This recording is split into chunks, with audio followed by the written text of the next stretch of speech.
અમદાવાદ શહેરમાં છઠ પૂજાને લઈ તંત્ર દ્વારા તૈયારીઓને આખરી ઓપ આપવામાં આવ્યો। સાબરમતી ઘાટ પર એએમસી દ્વારા ખાસ વ્યવસ્થા કરાઈ। છઠના દિવસે સૂર્યદેવની વિશેષ પૂજા કરાશે। छठ पूजाનું વિશેષ મહત્વ છે અને ખાસ કરીને બિહારમાં રહેતા લોકો છે તે છઠ પૂજાની વિશેષ પૂજા અર્ચના છે તે કરતા હોય છે। ત્યારે અમદાવાદમાં પણ મોટી સંખ્યામાં બિહારમાંથી આવેલા લોકો વસી રહ્યા છે। જ્યારે એ લોકો છે છઠ પૂજા ઘાટ ઉપર કરતા હોય છે ત્યારે રિવરફ્રન્ટ નો ઘાટ છે ત્યાં સફાઈ શરૂ કરી દેવામાં આવી છે, સાથે તૈયારીઓ કરવામાં આવી રહી છે। મોટી સંખ્યામાં છે તે લોકો છઠ પૂજા કરવા માટે આવતા હોય છે। ભગવાન સૂર્યદેવની પૂજા કરવામાં આવે છે, તેમની प्रार्थना કરવામાં આવે છે, સારા સ્વાસ્થ્ય માટે प्रार्थना કરવામાં આવતી હોય છે, સુખાકારી માટે છે તે प्रार्थना કરવામાં આવે છે। નદીનું રિવરફ્રન્ટ છે અને રિવરફ્રન્ટના ઘાટ ઉપર છઠના દિવસે વિશેષ પૂજા અર્ચના કરવા માટેની તૈયારીઓ છે તે કરી દેવામાં આવી છે। ઇન્દિરા બ્રિજ છે અને ઇન્દિરા બ્રિજ નીચેના જે ઘાટ ઉપર અત્યારે છઠ પૂજા માટેની તૈયારીઓ થઈ રહી છે।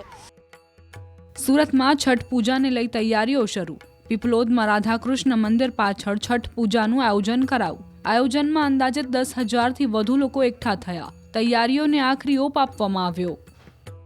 દિવાળી પછી સૌથી મોટો તહેવાર એટલે કે છઠ પૂજા ઉત્તર ભારતના લોકો ઉજવતા હોય છે। ત્યારે રોજીરોટીની તલાશમાં આવી 25 લાખ કરતાં વધુ લોકો સુરતમાં સ્થાયી થયા છે। આમ તો છઠ પૂજાને લઈને લોકો મોટા પ્રમાણમાં પોતાના વતન તરફ નીકળ્યા છે, સગા સંબંધીઓ અને મિત્રો સાથે છઠ પૂજાની ઉજવણી કરવા માટે। ત્યારે સુરતમાં સ્થાયી થયેલા પરિવારો સુરતમાં છઠ પૂજાની ઉજવણી કરતા હોય છે। ખાસ કરીને ઉત્તર ભારતના લોકો, ઉત્તર પ્રદેશ હોય, બિહાર હોય, ઝારખંડના લોકો મોટી સંખ્યામાં વસેલા છે। ત્યારે તેઓને છઠ પૂજાને લઈને સુરતની તાપી નદી કિનારે અલગ અલગ કહી શકાય 18થી 20 જેટલા સ્પોટ બનાવવામાં આવ્યા છે અને તમામ જગ્યા પર જે સ્ટેજો બનાવવામાં આવ્યા છે તેમને આખરી ઓપ આપવામાં આવી રહ્યો છે।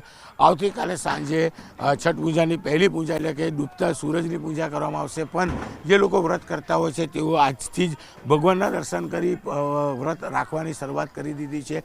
પૂજા કરતા હોય, અર્ચના કરતા હોય, ભજન કરતા જોવા મળી રહ્યા છે। ત્યારે કહી શકાય કે આવતીકાલે મોડી સાંજે અહીંયા ડૂબતા સૂરજની અને એના પછીના દિવસે ઉગતા સૂરજની પૂજા કરવામાં આવતી હોય છે। ત્યારે કહી શકાય કે સુરત આમ તો મિની ભારત તરીકે ઓળખાય છે। ત્યારે ઉત્તર ભારતના લોકો જે રીતે મોટી સંખ્યામાં વસ્યા છે ત્યારે છઠ પૂજાને લઈને તમામ તૈયારીઓને આખરી ઓપ આપવામાં આવ્યો છે અને સુરતના 18થી 20 જેટલા ઠેકાણાઓ પર એટલે કે જે જગ્યા પર અમે ઊભા છે અહીંયા કાલે 12,000 કરતાં વધુ લોકો અહીંયા આવી તાપી નદીના દર્શન સાથે ડૂબતા સૂર્યની પૂજા કરશે।